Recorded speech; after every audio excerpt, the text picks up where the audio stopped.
For over a century, Europe's most powerful men wore towering white wigs dusted in flour. The official story is vanity. The real one is a plague. Syphilis was ravaging the continent, and mercury, the only known cure, was making patients go bald. The wig wasn't fashion, it was a mask. And the strangest part? How an entire civilization turned that shameful disguise into the ultimate symbol of power. Thousands of years before European nobles hid behind artificial hair, wigs served a completely different purpose. In ancient Egypt, shaving the head was a routine defense against the desert heat and head lice.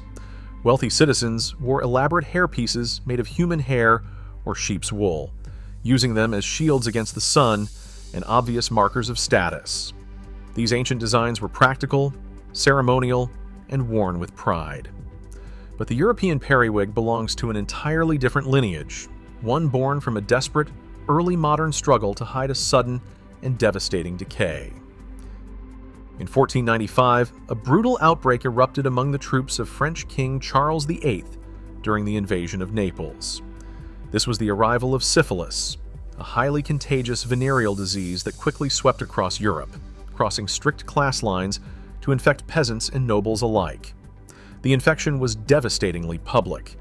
It manifested in painful open sores, ulcerating skin, and a particularly humiliating symptom: patchy, moth-eaten hair loss. In early modern Europe, a full head of hair was the ultimate marker of status and masculinity. Losing it meant immediate social ruin, exposing an embarrassing secret to the entire court. Desperate patients turned to the era's standard remedy: mercury. Sufferers rubbed the toxic metal onto their skin, swallowed heavy blue mass pills, or sat in hot chambers inhaling poisonous vapors. The treatment was often deadlier than the disease. Instead of curing the infection, mercury poisoned the patients, destroying their kidneys, causing their teeth to rot, and damaging hair follicles until the remaining hair fell out completely. Sufferers were left scarred, trembling from neurological damage, and utterly bald. They desperately needed a way to mask their disfigurement from polite society, until a king turned this shameful medical secret into the height of fashion. In the rigid hierarchies of early modern Europe, a thick head of hair served as a certificate of breeding, health, and moral standing. For a young nobleman or a rising merchant, the sudden loss of his hairline was a public trial. Long before gossip spread, a patchy scalp or a sudden bald spot spoke for itself, offering immediate, silent testimony of a vice-ridden life. A single visible lesion could instantly ruin a career in the royal court, terminate promising marriage negotiations, and turn a respected gentleman into an outcast. In this unforgiving environment, covering the head was no longer about chasing trends or displaying vanity.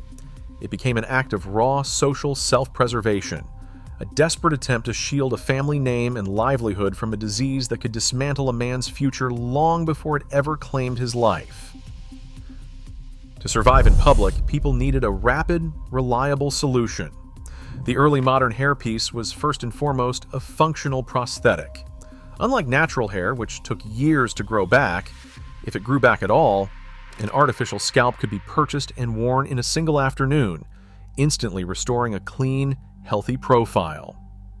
But these early pieces offered a practical benefit that went far beyond masking syphilitic sores. In an era when typhus and head lice ran rampant through crowded European cities, natural hair was a constant liability. A wig could be completely removed. When infested with parasites, the wearer simply handed the headpiece to a local barber wig maker, who could boil, bake, or steam the hair to destroy the pests. Natural hair could never survive such harsh, boiling treatments. This convenience turned the wig from a desperate medical shield into a daily, hygienic tool. Long before royalty adopted the look, ordinary merchants and courtiers realized that a false head of hair was cleaner, safer, and far easier to manage than the real thing. In the early 1660s, the teenage King of France faced a quiet crisis. Louis XIV, who traded on his image of flawless majesty, began rapidly losing his hair. Unwilling to look weak, the young monarch hired 48 master wig makers at Versailles to construct towering, elaborate hairpieces. What began as a king's private attempt to mask his receding hairline instantly transformed the French court. To secure royal favor, courtiers had to look exactly like their master, turning the wig into a mandatory uniform of the state. When Charles II returned to London to reclaim the English throne in 1660, he brought this extravagant French style with him. Aristocrats in both kingdoms scrambled to purchase the largest, most expensive perruquies they could find, competing to show their loyalty and access to power. With royal endorsement, a device designed to cover syphilitic lesions and mercury-scarred scalps became a public badge of refinement. Shame was repackaged as prestige, and the European elite willingly shaved their own heads just to fit inside a medical disguise.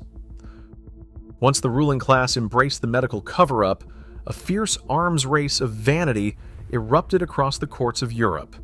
If a modest headpiece could hide a syphilitic scalp, an enormous one could project supreme authority. Aristocrats competed to wear the tallest, most voluminous designs, forcing wig makers to construct towering wooden frames to support pounds of imported hair. The bright bleached white finish became the ultimate marker of wealth, signaling that the wearer could afford to keep a delicate, easily soiled accessory pristine. The scale of these hairpieces directly reflected the owner's influence, cementing a visual hierarchy where the most powerful men wore the largest perukes. It is from this era of competitive excess that we inherit the term big wig. This towering spectacle completely buried the garment's grim medical origin, transforming a desperate shield for diseased skin into a towering monument of pure aristocratic power. As these towering hairpieces grew, maintaining their pristine white appearance required a constant supply of powder. This celebrated aesthetic did not rely on exotic minerals, but on common wheat flour and starch. Aristocrats spent hours in dedicated closets, the original powder rooms, having edible grain blown onto their heads while the poor faced severe bread shortages. It was a stark food irony worn directly on the scalp. But by the late 18th century, this lavish display of waste became an easy target for a cash-starved state. In 1795, the British government passed the Duty on Hair Powder Act, charging citizens a steep annual tax of 1 guinea to wear the look. What began as a desperate medical cover-up was now a literal state levy, turning a symbol of ultimate prestige into a costly, taxable liability. The French Revolution stripped the wig of its prestige, rebranding the towering white hairpieces as offensive symbols of aristocratic greed. On the streets of Paris, wearing a powdered peruke was an open provocation, frequently punished by death. As public rage fused with the burden of British taxes, the fashion collapsed within years. Yet fragments of this medical cover-up survived the guillotine. British judges and barristers retained the horsehair silhouette as a cold symbol of legal authority, preserving a design born from disease. In ordinary homes, the phrase powder room lingered, a quiet linguistic echo of the small closets where nobles once stood while servants blew flour over their scarred heads. The towering wigs have shrunk to courtroom relics, but the impulse to disguise our decay remains. Today, we still construct elaborate facades to mask our vulnerabilities, proving that society always prefers a beautiful lie to an ugly truth. Subscribe for more dark histories.